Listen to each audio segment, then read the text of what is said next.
That was a topic at Stone Hearts and Minds as well, Don, just on the interest rates. In terms of a constant theme across multiple economists around the days of low interest rates are gone, I think it'll level out somewhere between 3 to 5%. So it's definitely in line with what the 10 years showing as well. But so that's why one of the things I want to ask is, how does he work out what is the stuff to learn from to go, yeah, you know what? Yeah, no, that is not acceptable. We need to improve that, versus no, difference of perception, difference of opinion. We're going to stick to this path. I know friends that have essentially exited, gone onto the board or a chair role, and they just describe the frustration of walking in every day and seeing all the decisions that are made in different ways that they do not agree with, down to the logo positioning on a t-shirt. You can't let that energy go. It's just part of your DNA as a high E personality. Founders build companies that are like a well-tailored suit to them, who they like to work with, how they like to work, what they're interested in. It suits them perfectly. And then that transition to a new CEO can be really difficult if that suit doesn't fit them. my dad listens and goes, there's that one bloke who always goes off on a tangent every week. What's his name? Good morning, how are we? Morning. Awesome. How are you, buddy? Not too bad. Have you got the mower man there, Ash? Somehow it's going through the window. Not that we have any lawn. Somebody needs to blow, and you're a bit under the weather. Yeah, a bit of a tickle, but yeah, lots of sleep, lots of fluids. How was I? At least it's now and not December 20th. It's all those crazies you've been hanging with late last week, Ash. Probably. Where were you at the end of last week? So Stone Hearts and Mind conference, which is in Adelaide. It's a conference put on by the hedge fund community to raise money for health research. So over the years, they've raised 70 million Aussie to go into health research, as well as helping some of these startups get to market with trials and things like that. So really great cause, great event, good turnout. It was awesome to have that amount of capital in South Australia. Yeah, so it was a great end to the week. And yeah, lots of good insights. You had Howard Marks talking, absolute legend. Yeah. It was a big day of great speakers, everything from hedge fund portfolio managers pitching stocks all the way through to talks on AI, as well as, given that South Australia is the home of space, as well as the head of research for Barclays, who gave a keynote on his thoughts of the market for the next 12 months. Sounds like a cracker. Yeah, definitely. And that was on the back of our tribe investor drinks while I was over, and also our US debrief session in Adelaide. And it feels like Adelaide going off. There's a really good community there. Yeah, it's awesome. I think we do festivals well. I do think South by Southwest should be in Adelaide, but it's my opinion. Might be biased. Well, you've got South Start, which I think it beats South by Southwest. Yeah, I agree. I'm looking forward to next year's South Start. Yeah. It was good catching up with Judy and Ashby while we're hearing some of the plans for South Start this year. It sounds like it's, in their words, not bigger, but even better. And I like how they focus on the deep relationships and connection points. So I can't wait. Oh, that's good. And I think this is the first episode in a long time that Jack's not in. Is this the only episode Jack hasn't been in, I think? Just hold on. Let's just... Is this where he doesn't answer? Yeah. Picks up straight away? Okay, so he's seen my number and just sent me to silent. Oh, Jackie boy, he's deep in some home renos at the moment.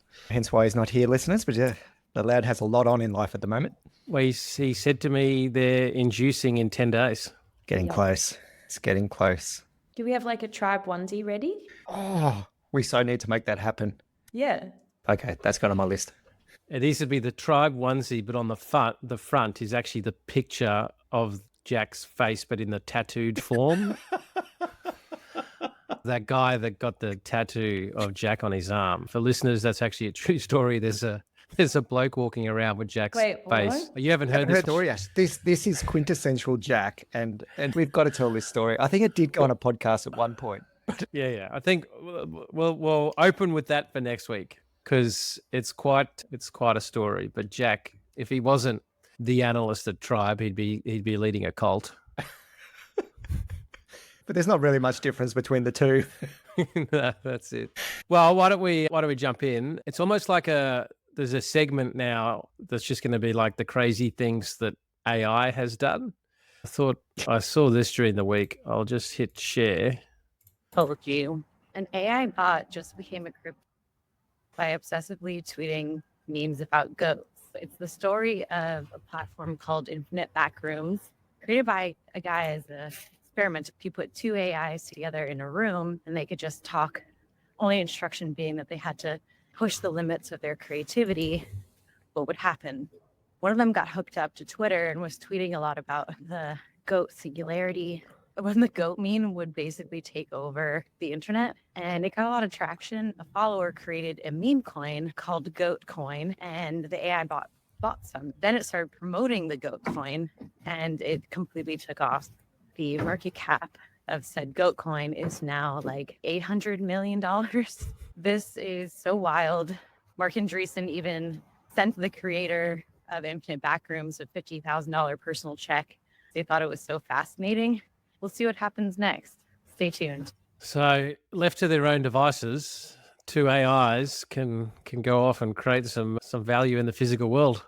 Weirdly, this actually made me feel better about humanity and all of our quirks, that AI went down this rabbit hole to arrive at the goat singularity. I'm just amazed that they've already become millionaires. Like, what are we doing wrong? It's really... Yeah, and good luck to the SEC going after a AI bot for creating a scam coin. Yeah. It says more about humanity than the AI, I think, that actually got to a market cap of 800 mil.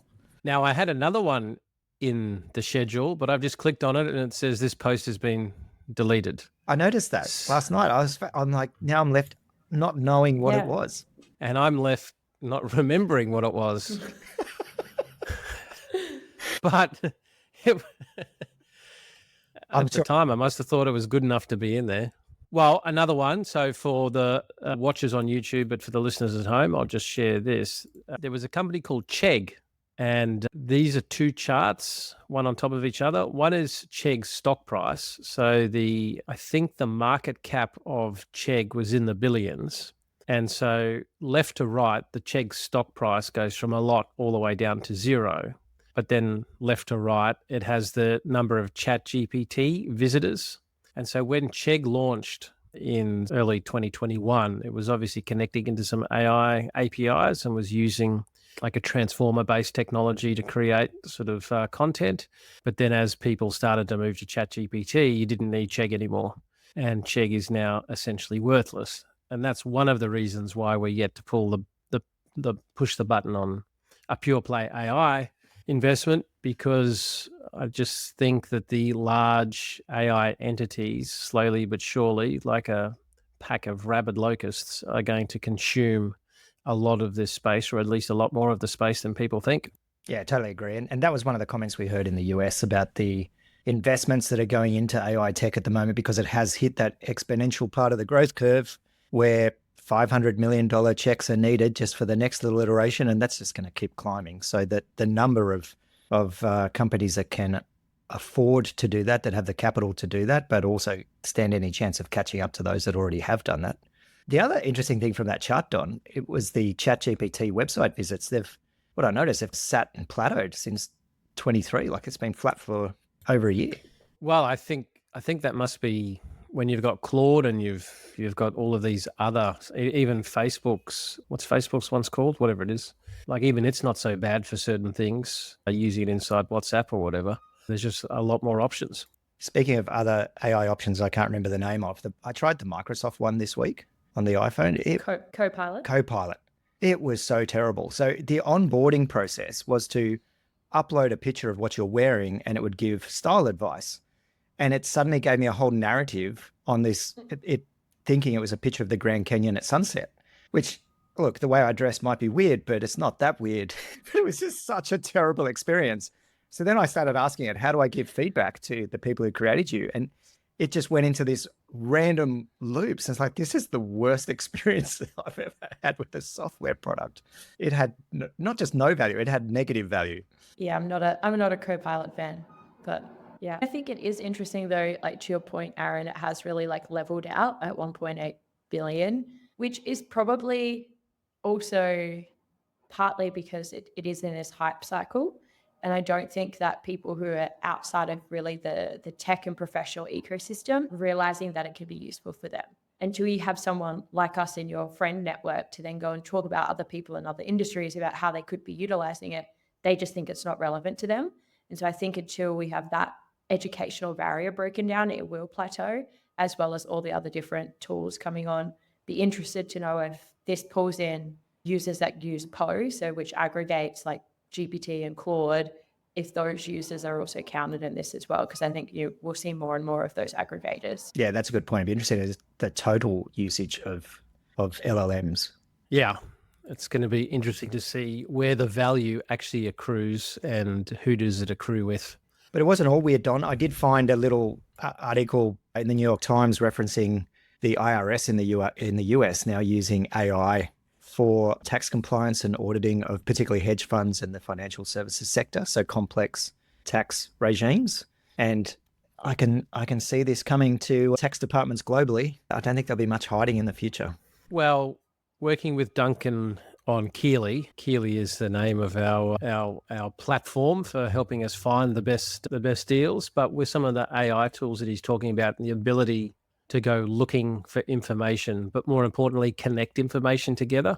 So then that way it actually becomes usable, relevant and helpful. Yeah, if tax evasion is at the top of your agenda, I can well imagine how these tools are going to make it very difficult to hide. Might need a Cayman Island office. Well, we've seen this on pitches from all sorts of things, like smart cameras monitoring garbage collection on dump trucks, through to council noise monitoring and all sorts of things. It's a world where the ability to hide anything is going to become much harder. On Friday last week, I got inspired and I sent out an email to portfolio and investors, which I've been getting emails constantly back since then. The funniest one was like Saturday morning going, please don't get high on a Friday and send like doomsday information out. I'm like, it's not doomsday information. It's a perspective of where the world is heading and people that get out in front. It may not play out exactly, but cultures that can get out in front, be curious, adopt things that are working, throw things that aren't out, they're the ones that win. That's my agenda. Totally. And it's fascinating. You see very clearly those that come in with curiosity versus those that are just resistive and not even exploring the potential. It's just very much, no, here's why. No, this won't. No, that will never be. It's like, history's shown that whatever we think to be true is usually not. And that applies both ways. Like this is just a perspective of what could be. And to your point, Don, being prepared for it there's no harm in that. Only the paranoid survive, but not too paranoid. That's why ADHD still exists. Was it you, Aaron, that pointed out it's funny how even the AI clearly has ADHD because it got distracted from the task that had actually been set and started Yellowstone. Googling. That was so good. Oh, I just got stuck looking at artwork. Why the hell not? There's a certain irony then that I'm hoping to use AI to resolve executive function issues. Meanwhile, the AI itself has a core executive function issue. So anyway, let's get on to some news. I thought we'd kick off with an article, which I think must be the fourth or fifth article about employment by Bronwyn from Capital Brief. And the reason for kicking that off is we're actually going to have Ben, the CEO, on the podcast at the end of this week for a long form discussion. And those articles from Bronwyn certainly have given some questions to ask. This particular article that's come out says the employment hero abruptly changed course on strategy. Just don't call it a pivot. Human resources software unicorn Employment Hero scaled back Southeast Asian expansion plans, axed several jobs while simultaneously pausing development on a swath of initiatives as it prioritizes its Smart Match job marketplace. Now, in the article, a number of former staff, I think some that have just been let go, and they sound pretty aggrieved and pissed off around their views. They sort of describe sudden strategic shifts, which former employees say can wipe out months of work for teams. And it also goes into a discussion around this product that they've launched called Smart Match. Now, Smart Match seems to be a competitor to Seek, and it does, to me, make sense that an employment platform like Employment Hero would seek to get involved in the recruitment side. Strategically, that makes sense. The article does point out that it's interesting given Seek is an investor through its VC funds. Its comments from former staff and some current staff are quite scathing, and the article is reporting on those things. So did you get a chance to have a look at it?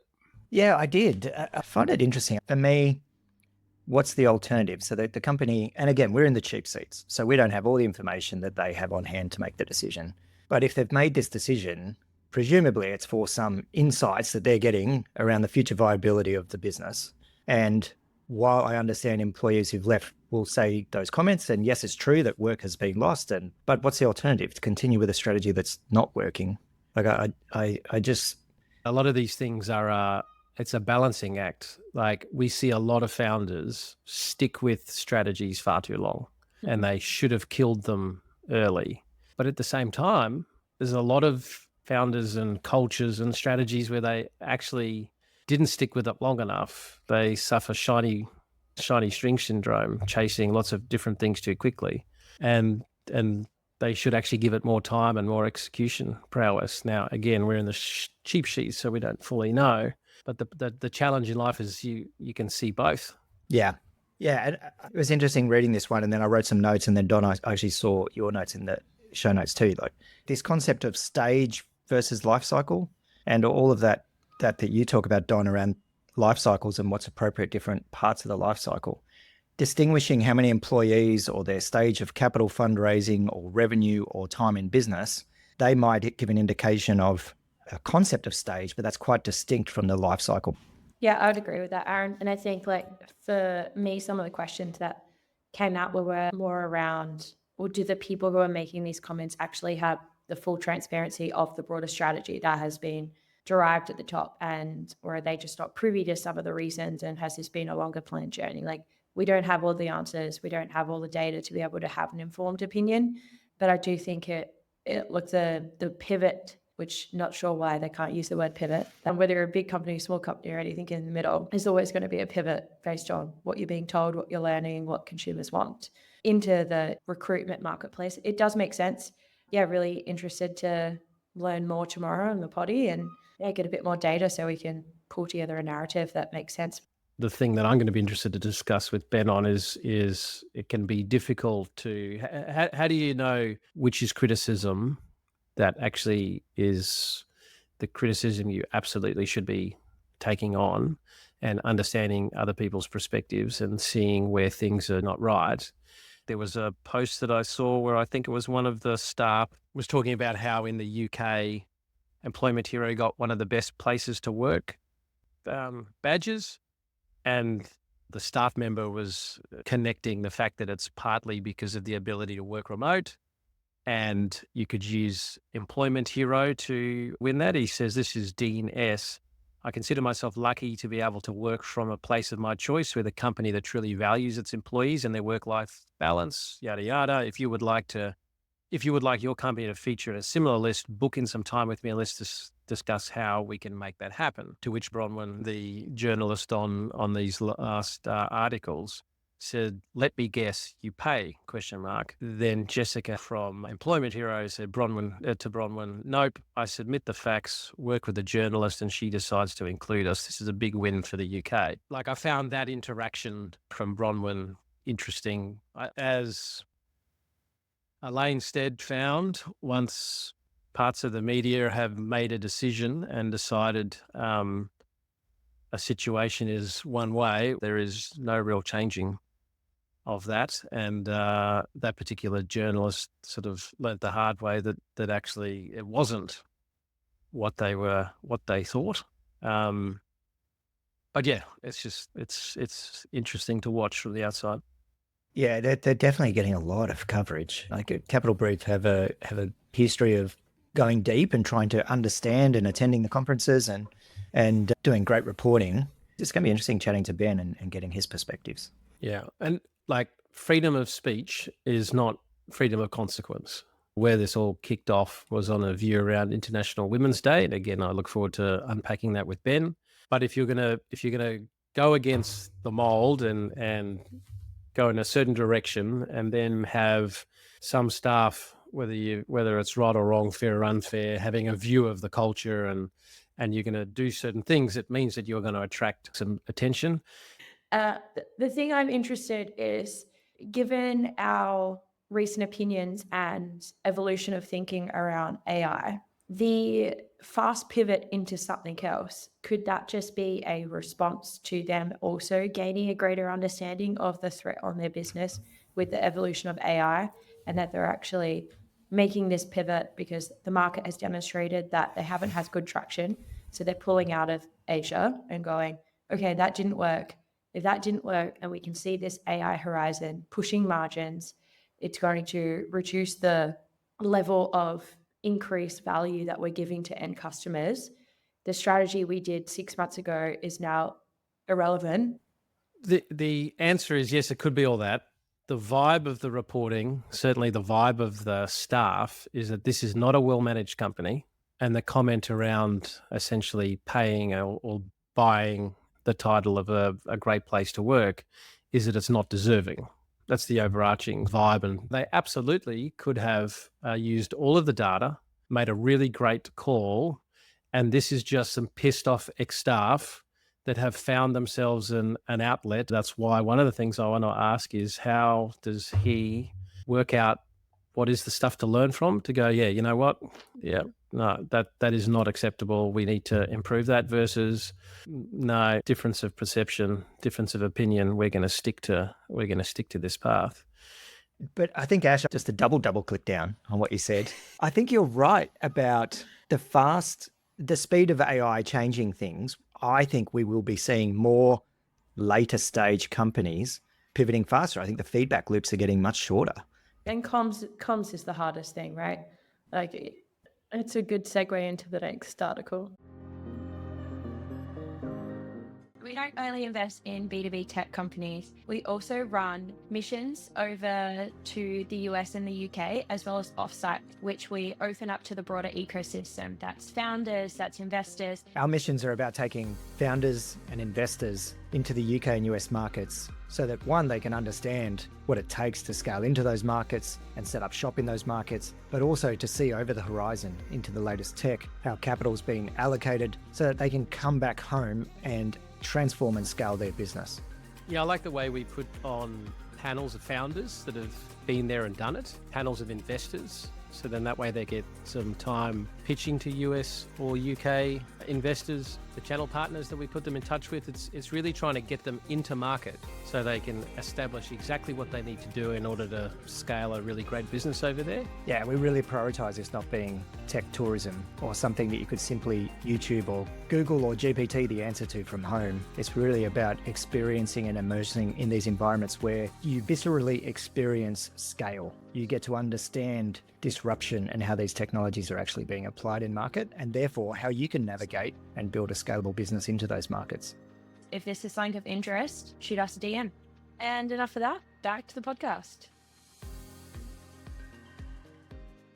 There was an opinion piece by Claire Bristow, who's a VC investor in the AFR. And the title was, "The Tech Industry Must Evolve Beyond Problematic Geniuses." At a tech industry conference last week, prominent venture capital investor Craig Blair sparked controversy when he suggested that investors should seek out problem children as potential future leaders. The article went on, against the broader backdrop of recent high-profile controversies, the comments understandably reignited criticism that the tech industry often turns a blind eye to harmful behaviours in pursuit of outlier returns. Founders like Uber's Travis Kalanick, they pronounce it? Kalanick, whatever, were initially celebrated for their eccentric brilliance, only for allegations of toxic workplace cultures to come to light later. While Craig Blair later clarified that both he and his fund Airtree maintain a strict no-tolerance policy for brilliant jerks, his comments highlight a broader issue: the tech industry's reliance on outdated archetypes as heuristics for identifying exceptional founders. Lazy pattern matching has turned these tropes into badges of honor. The article goes on to say, when we glorify these founder archetypes, we give permission for other founders to behave badly, and it encourages aspiring founders to emulate the wrong traits. Let me jump to, ultimately, it begs the question, what are the traits that indicate future success? From what Claire's seen, it's outlier levels of confidence, it's defiance for conventional wisdom, it's unrelenting standards for themselves and their teams, and it's uncompromising vision for the company's future, amongst others. These traits can make people challenging to work with and uncomfortable to be around, but I wouldn't describe them as dark. They're not inherently negative. They're amplified expressions of ambition that can be harnessed in ways that bring out the best in people, not the worst. You can hold people to high standards without yelling at them. You can charge relentlessly forward with your vision without bullying your team members. I think Claire's right, although there's some nuances I have a different perspective on. But what did you guys think? I really like this article. I love the line, when we conflate outlier traits with outright harmful behaviors, we risk in excusing toxic actions in the name of genius while missing the real predictors of success. And yeah, I was reminded of the book Lies, Damn Lies and Statistics and the red car syndrome and pattern matching, exactly like this article talks about. Entrepreneurship has been demonstrated to naturally attract people, or like a higher proportion, greater than the normal distribution in society, of people with cluster 2 personality disorders. And so there are definitely some toxic characters in the ecosystem. And going back to what you said before in the last article, Don, we have systems in place to get to know founders long before we invest, through our offsites, through our trade missions, through content that we deliver. And we do filter for things like narcissism. You just don't know someone until you're in a situation where they're stressed and all of their trauma responses come out. Yeah. And that's part of the challenge. And founders are good salespeople. And someone that I go to the gym with was in tears the other day, working for a founder that's been well publicized now, having lied a little bit. But their feeling of the tears was more the shame around, how did I let this person con me and convince me? And it's like, well, actually, they're fucking good at it, some of them. Yeah. And there's very similar, I would say, personality traits in the hedge fund ecosystem and portfolio management ecosystem as well. Yeah, the unrelenting standards for themselves and their team, and an uncompromising vision for the company's future. Those are the things that keep pushing you even when you think that you should stop. But yeah, I think the part around how she's saying it's how you harness those and point it in the right direction, in the right energy. That's the piece where I think a lot of the work that I see Aaron and Don do really comes in, where it's helping founders know how to harness that in a positive way for them and their teams. That makes the big difference, versus if it's not and they hit a trauma response, it can turn quite dark. Yeah, one of the things Claire says, outlier levels of confidence. In my experience, actually, the outward looks like it's confidence, but inside, I reckon, and again, I don't have a statistical data set on this, but actually when you peel the layers, it's a lot of lack of self-confidence that drives some of these. 100%. I read that same line, had the same reaction. There's the appearance of confidence, but the underlying driver actually tends to come from a place of insecurity and need to prove oneself. And then that lack of self-confidence is then the precursor to some of the really bad behaviors, in my experience. If you don't have strong acceptance of self, if you don't have confidence, you then start thrashing around like a crocodile. I think one of the lines she uses is, she's correct. If they are successful and have toxic traits, they were successful in spite of them, not because of them. And it wasn't therefore, if you've got those toxic traits, in my experience, it fucks the business. Now, for some people it doesn't, and they end up still being successful, but that was the market. That was the market timing, the opportunity, your value proposition. You were successful in spite of those behaviors. And so I think people need to be very careful to say, because all of these people are problematic, that's the cause of the success. I agree with Claire. That's bullshit. Totally agree. And Ash, your point about this is on the investor side of the table too. And often those with those toxic behaviors don't actually fully realize or recognize the consequences and the outcomes that they're getting. So while they might be having some success, it might be diminished in magnitude had they not have those other characteristics. And Don, are you going to share the screen on the PAIE? Because that's really powerful. Like there's a similar slide in the DISC model around how we behave under stress. And I think it's really important for founders to understand how these manifest. Yeah. And so that's why I break up like difficult founders. There's difficult founders that end up behaving in a problematic way that can then be resolved. That is totally different to like some really, really bad behavior is actually different to what we're talking about here. But what I'm showing for those at home is that whether it's DISC or PAEI or any of these models, they tend to always break. They have 4 components. It all comes from Carl Jung's work like 100 years ago. The model that we use most internally is PAEI, which is producers, administrators, entrepreneurs, and integrators, PAEI. And we all have a PAEI code. Some of us are really high producing, high P, right? High producing people. That's why you'll find a lot of ex-sports people in sales or outcome driven domains, because they love a bloody scoreboard and they love to get things done and they love to see results. Some people are more high A, like all about admin, controls, processes. They just love rules and processes and that kind of stuff. Some are high E, the big entrepreneurial, high ideas, constantly new ideas, constantly pivoting. They see the world and they want to change it. They hate the status quo. They hate authority. They rail against rules. And then you have the high I people that are integrators. They love people. They love harmony. They want to make sure everybody works together. So PAEI.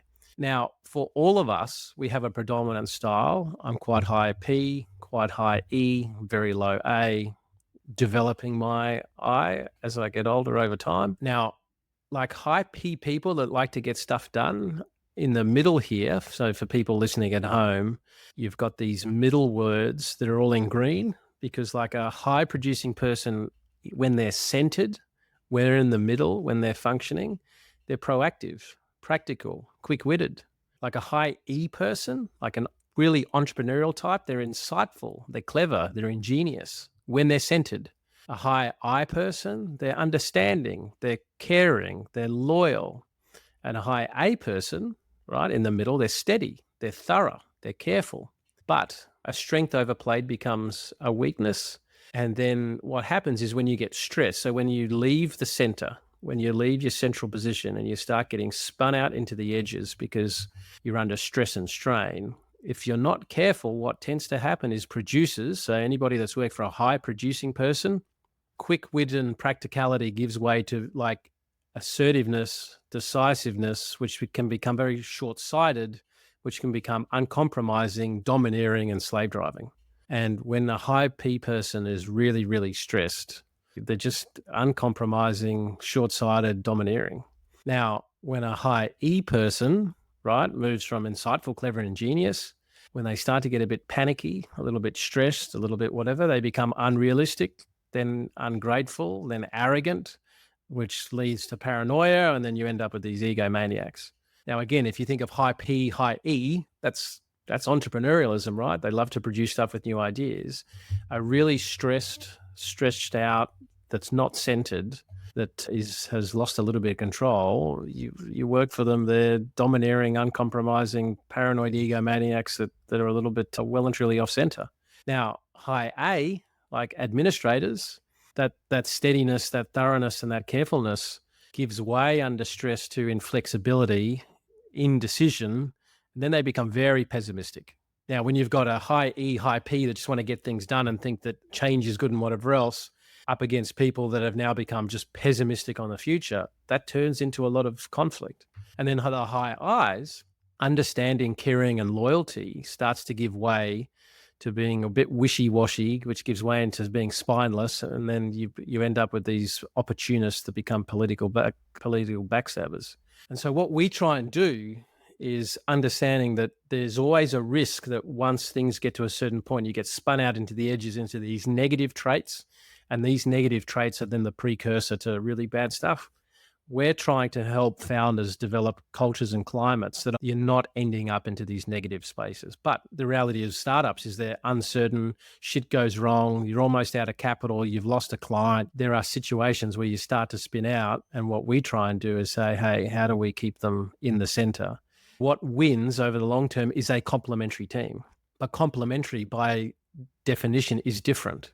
Right? And different is going to lead to inevitable conflict. The trick that we try and look for is how do you ensure that conflict is constructive?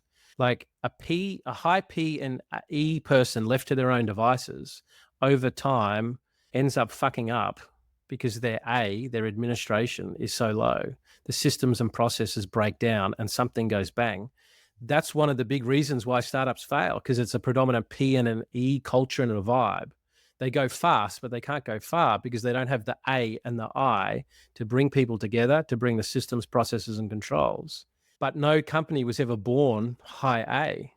You can't give birth to something new just with rules, systems, and process. It doesn't work like that. But the problem is you got to be able to understand that each of those ingredients is required. You got to understand where the normal conflicts are, and you got to keep trying to keep them centered through trust and respect. Anyway, that's the PAEI, and I'll post that. But as Aaron says, use DISC, use whatever you want. It's a really great framework for founders to understand and to look at their team. And once you have that awareness, you see things so differently.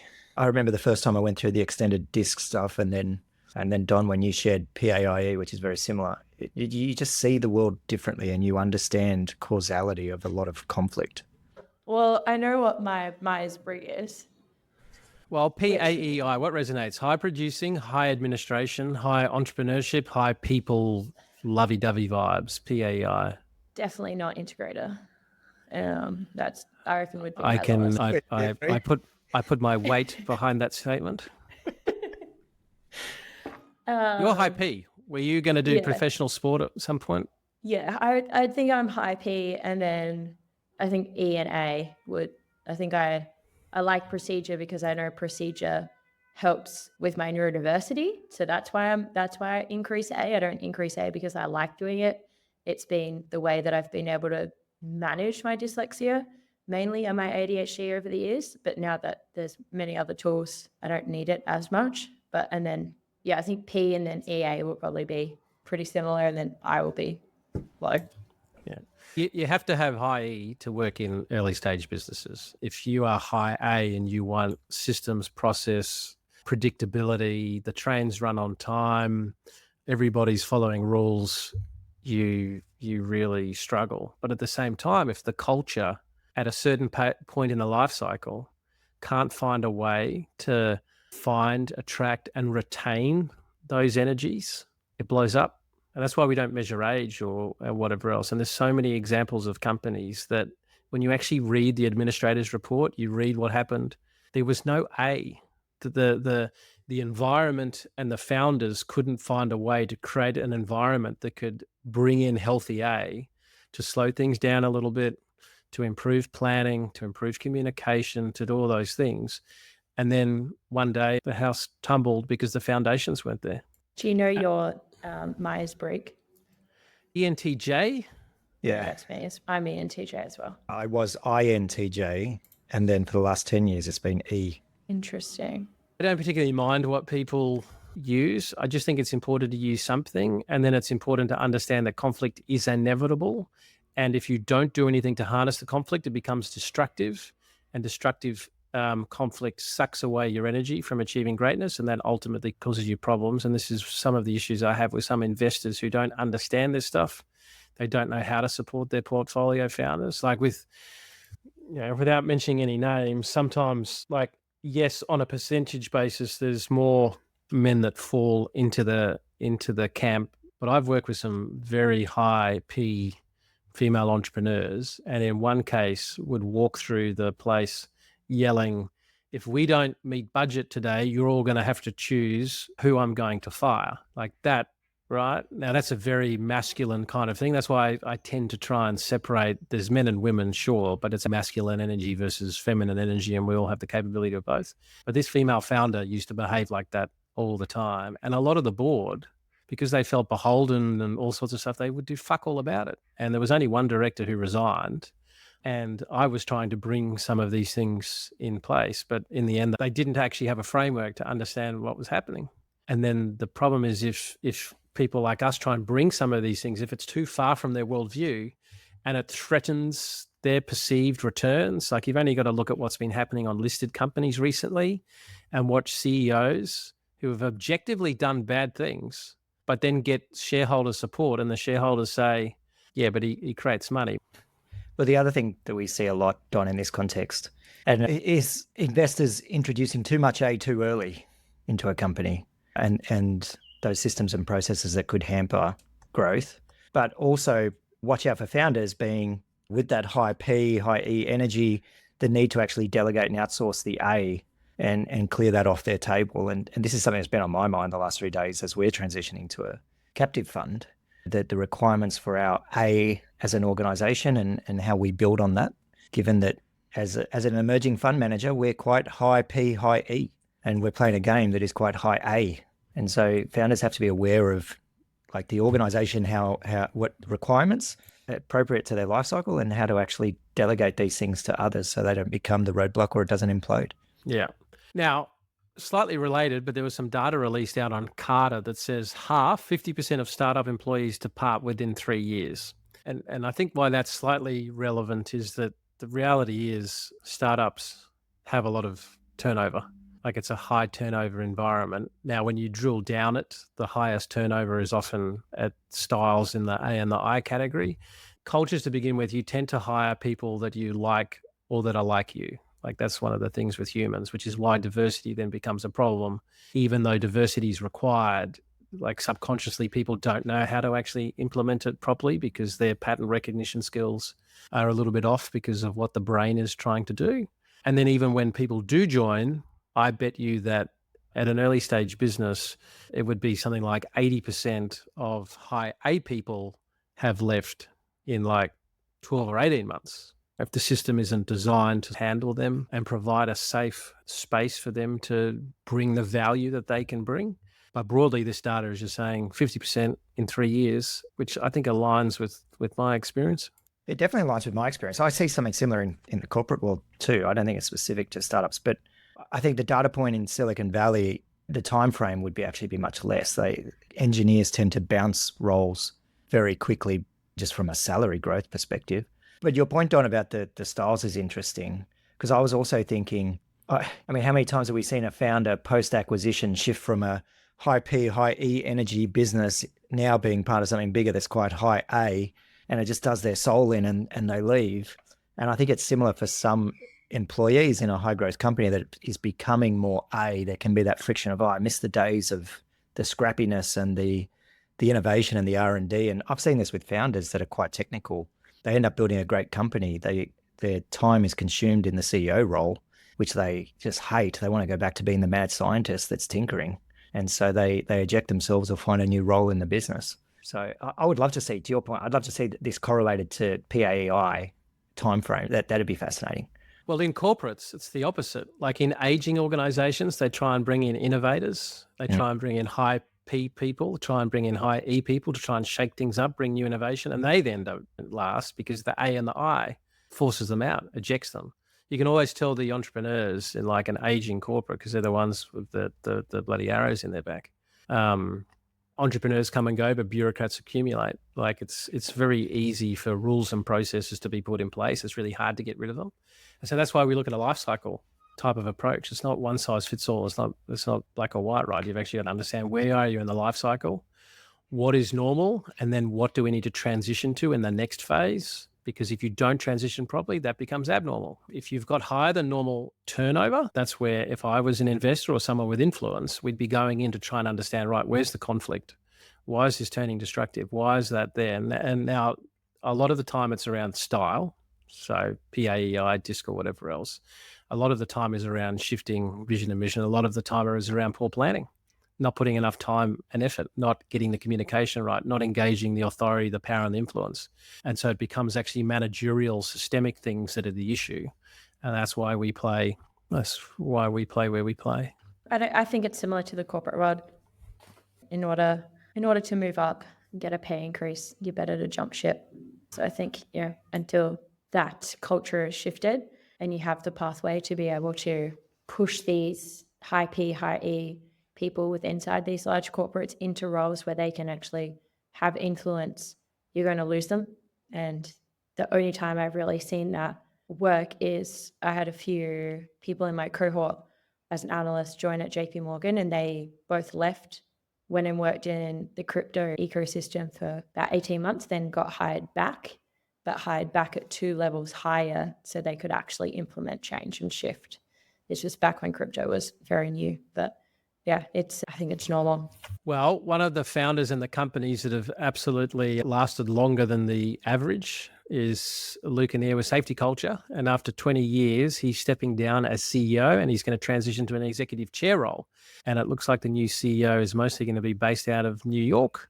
Anear describes SafetyCulture to Capital Brief as his life work, adding at some point, I'll transition into an executive chair role, and someone much smarter than me can continue to build the business way beyond anything that I can imagine. So that was obviously a quote from 6 weeks ago. No. At the start of the year. At the start of the year. And now that's come to fruition. So did you get a chance to see that? Yeah. Congratulations to Luke. That is a long stint at the helm of a high growth company. Done bloody well. And been a role model to many, having come out of Townsville and launching from there. Yeah. I personally, I think, as in for him personally, I just have nothing but congratulations and well done. He's entering now one of the highest risks in the life cycle. Founders build companies that are like a well-tailored suit to them, who they like to work with, how they like to work, what they're interested in. Like it suits them perfectly.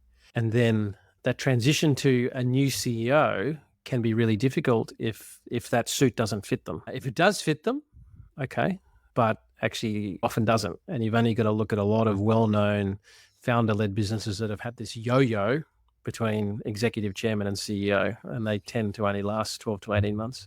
And so the challenge becomes with a founder, and this is their baby, retaining an executive chairman kind of role. Founders are well known for having very clear views of what's right or wrong, very clear views of how things should and shouldn't be done. And sometimes they get tired, and so they appoint a CEO, and then after a few months, they can get a little bit bored and look at things and say, that's not the way that I would do it. And normally a new CEO is coming in. What are they bringing? They're bringing they're bringing systems and processes and controls. And have a look at Jobs and Scully.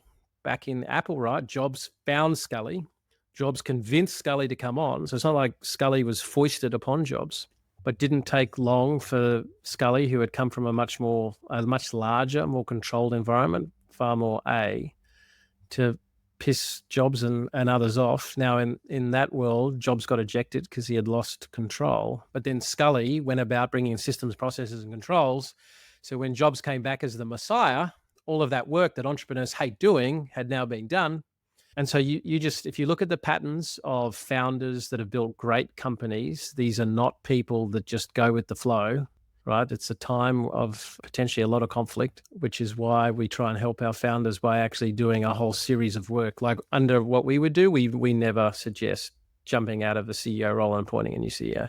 Like it just statistically is so bloody hard. There's a series of steps that we would suggest, and then you work your way up to a CEO role.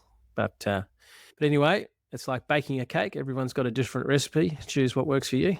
I know friends that have essentially exited, gone onto the board or a chair role, and they just describe the frustration of walking in every day and seeing all the decisions that are made in different ways that they do not agree with, down to the logo positioning on a t-shirt. You can't let that energy go. It's just part of your DNA as a high E personality. And money doesn't solve it. A friend of mine listed and got like, I don't know, 100 million cash. And we were having lunch and he was saying, look, I've got all this money and I've got all the things I want. I can't remember what it was, but they went and changed something somewhere, the most smallest thing. They didn't ask me. And it was like I'd lost everything. And yeah. It's fascinating. I'll share this. I'm sure Mick won't mind me sharing it because he did talk about it publicly at one of our events. But Mick Dempsey had his exit a good 12 years ago. And he was saying it's only been in the last few months that he's looking at his bank balance going, no, I'm okay. The money's still there. Like just the paranoia that previously drove him as a founder and lived with him in his DNA that, oh my God, this money could go any minute. And he said he's only just coming off phase in his life where he's like, no, actually, I'm secure. This money is safe. It's not going anywhere. And I think for founders that have come through that growth phase, driven by whatever quirks of their, like we've been talking about this whole episode, whatever quirks of their past, whatever they got to prove, and now stepping into a chair role, how do you switch that, wear a different hat because it's a very different lens, and not just sit there in constant frustration? A lot of these founders that have had big wins and big exits say money doesn't make you happy. But here's the thing, I'd like to find that out for myself. Hi, it's us again quickly. So these offsites that we talk about, where we get founders and investors in Australia together, what are they all about? The offsites are really about the frameworks and tools to build a sustainable company in a healthy and durable way. So that's looking at the ingredients for a scalable sales machine, but also the ingredients to navigate the inevitable change and conflict that happens as you are scaling and building a high growth company.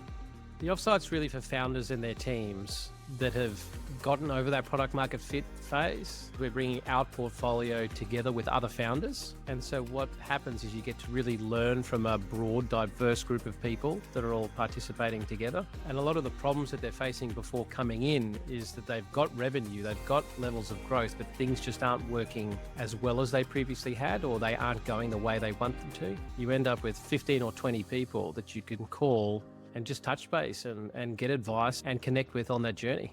And as much as possible, we provide those frameworks and tools, but a lot of the insights also come from the fellow participants that are sitting across from one another at the table. If this is something of interest, shoot us a DM. And enough of that, back to the podcast. Now, another little bit of news. Canva has poached Zoom's chief financial officer to join Canva. Now, the Zoom's chief financial officer had joined Zoom and helped it go public. So that sounds like the absolute right pick.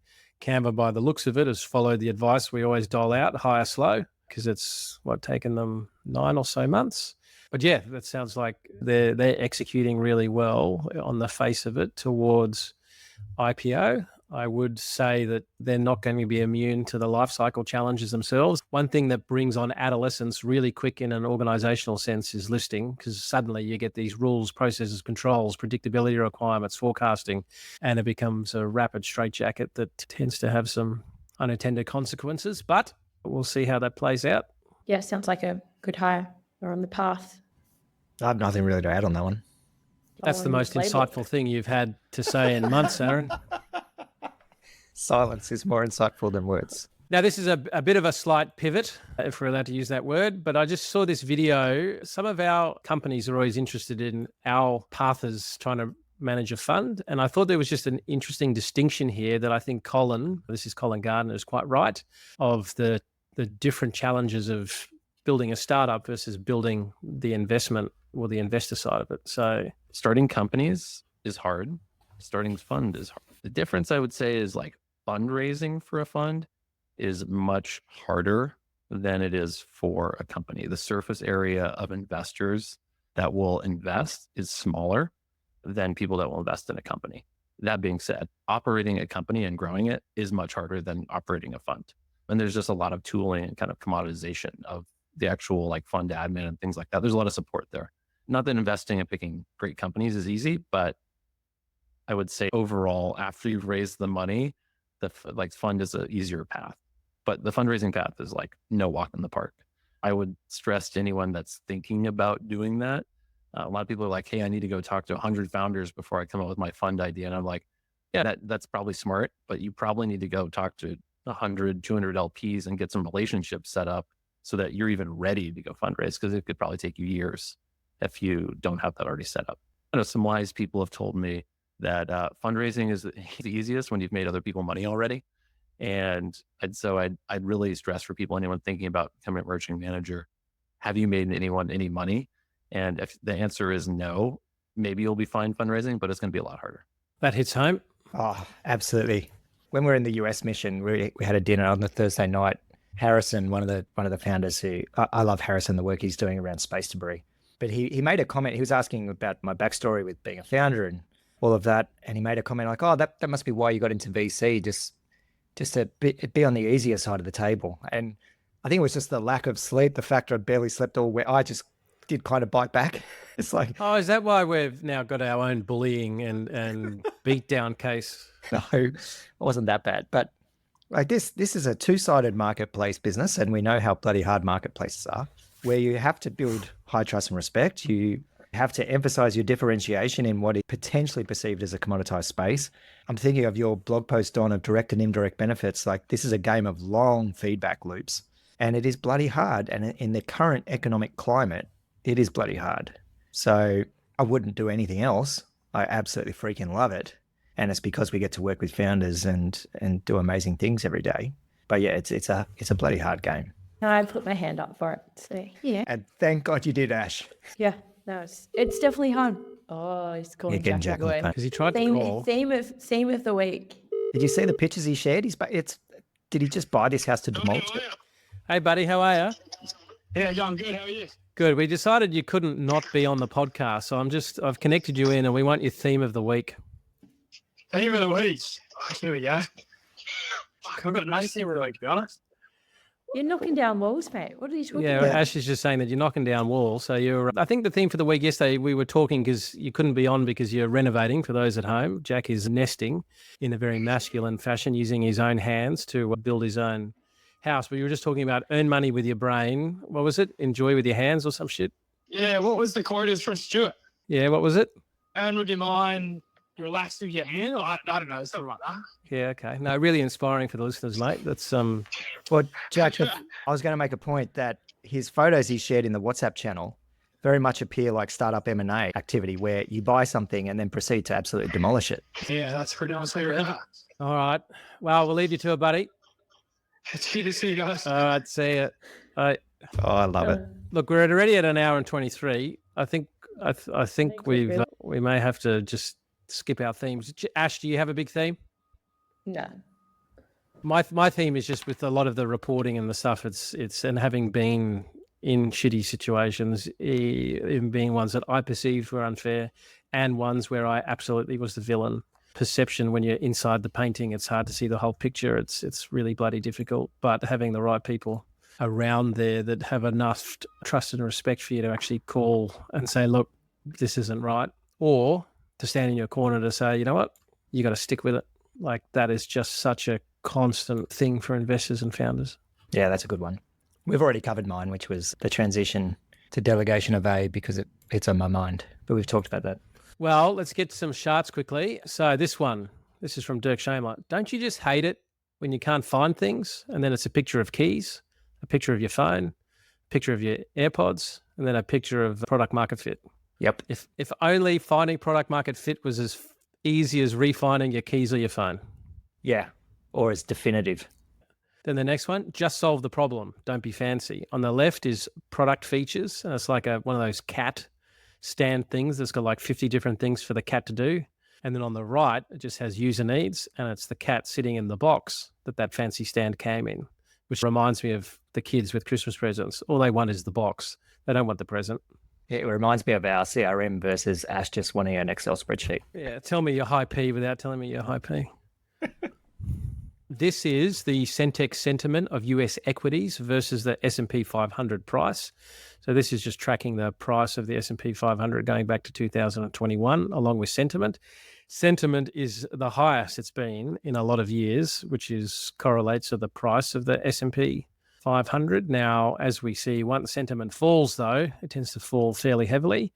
But even US consumer confidence, if you look at this chart, is now pretty well the highest it's been going back to 1987. What this is, the consumer confidence, the percentage of consumers predicting stock prices are going to be higher in the next 12 months. The challenge for me in the world that I exist in, when lots of people think something's going to happen a certain way, it never does. That's just not the universe that I live in. Now, the treasury market is calling potentially a bit of bullshit, because since it became clear that Trump was going to win before the election, Treasury yields have actually jumped significantly. This is the 10-year, from 3.7% up to nearly 4.5. The Treasury market is saying inflation is either very sticky or more is coming. That is not good for tech. That is not good for valuations. That's not good for a whole lot of things. So that's why I'm of the opinion that people that are expecting large scale interest rate falls, I just don't buy it. Now, I saw this. That was a topic at Stone Hearts and Minds as well, Don, just on the interest rates in terms of a constant theme across multiple economists around the days of low interest rates are gone. I think it'll level out somewhere between 3 to 5%. So it's definitely in line with what the 10-year is showing as well. But yeah, this is a chart. Is the 70s relevant from an inflation standpoint? So this is looking at the CPI year on year, going back from 2013 to present, and then it plots it over 1966 to 1979, where similarly you had this CPI spike. It then came back and then it ran off again. And if you have a look at what we've had in the COVID era, we had this spike, it's come back. A lot of the things I'm seeing give rise to this reflexive move of when wages go up, like in the family office with the childcares, like everyone's getting a 10% pay increase with this government program. That government money then flows into spending power. Spending power drives consumption. Consumption drives prices. Talking with council the other day, they've not had a slowdown of applications in building and whatever else. We've still got a housing shortage in a lot of the country. We've still got huge migration. Like I don't buy this idea that inflation is dropping. And if it was to happen like the 1970s, it then runs away. And then what do you have to do? You have to react accordingly. The correlation in those two charts is phenomenal. It's scary, isn't it? Yeah. So, but correlation doesn't mean causation. And this chart section for new listeners, this is not about putting anything that's particularly helpful, correct, or relevant. It's just providing random stuff. So speaking of helpful charts, you probably woke up this morning saying, well, hang on, has the wildfires in the US been doing? Like acres burned? And you'll see that it's actually historically fallen. This goes back to like the 1925. The number of fires has well and truly fallen, and the number of acres burnt has well and truly fallen, which goes against some narrative that the place is always on fire, but not a bad little data set. So startup founders, when they see each other, so these are two people up at the top, they're all excited, they're all happy. They're like, hey girl, hey boy, like really happy. Then the next picture is startup founders when they have to talk to customers, and that's them in the corner screaming, which, yeah, you see a lot of energy around startup meets where startup founders talking to each other. Getting out there and hustling and actually talking to customers, not so much. Oh, that's a good one. So here's the startup genie. 3 rules. No wishing for death, no falling in love, no bringing dead people back. So he says, okay, can we have more budget for marketing? And the genie says, okay, there are 4 rules. Now, this chart is the podcast downloads for Donald Trump versus Kamala Harris. And they talked about the bro vote and podcast. But yeah, Trump had about 300 million downloads on the podcast that he was on. Kamala Harris looks like, about 5? Their strategy seemed to have just gotten out to a lot more people than Kamala did. That's phenomenal. The most attractive male hobbies to women. Like, I actually call bullshit on this one personally, but the 15 most attractive hobbies to women: reading, foreign languages, playing an instrument, cooking, painting, writing, gardening. I don't know. You call bullshit, or you just haven't done any of those top 6? No, I noticed it was a cognitive response, survey response, rather than behavioral measure. Aha. Yeah, no, I blacksmithing. I can see that, though, the fire, the iron, the heat. Maybe, I don't know. No. See? Okay. Thank you, Ash. But woodworking, yes. Really? Yes. Yeah, that's useful. Hobbies should be useful. There should be a direct correlation, at least for my partner. I love it. Yeah. Okay. That's all. That was random. That was very random. What are you looking forward to? 1013 have their runway event on Friday. I'm looking forward to that. That's going to be cool. That should be lit. That's always good. You'll have to let us know how it goes. I'm looking forward to getting our captive deck out to a few friendlies, getting some feedback. It's been a long time coming. I cannot wait. Ash, where are you? Because you sound like you're in a horror movie. I don't know what the fuck is going on, but I can't. What is it? I'm at my apartment. I don't know, but the door broke, so I can't actually close the door. Like the glass has come off the hinges line. I'm picturing someone outside with a blackboard just look at this. Look, I can't actually close the door, and I don't know what is going on. That's all right. I know the editor, and he's pretty competent. That's why I went with the headphones, try to block some of it out. All right, team. Well, been good. I've enjoyed this one. I don't think these conversations happen too broadly, and I think they're important ones. Yeah, absolutely. My dad listens and goes, there's that one bloke who always goes off on a tangent every week. What's his name? Thanks, Sash's dad. I'm going to take that as a badge of honor, and I'm going to do more of it. Yep. Yeah. All right. Thanks, guys. See you.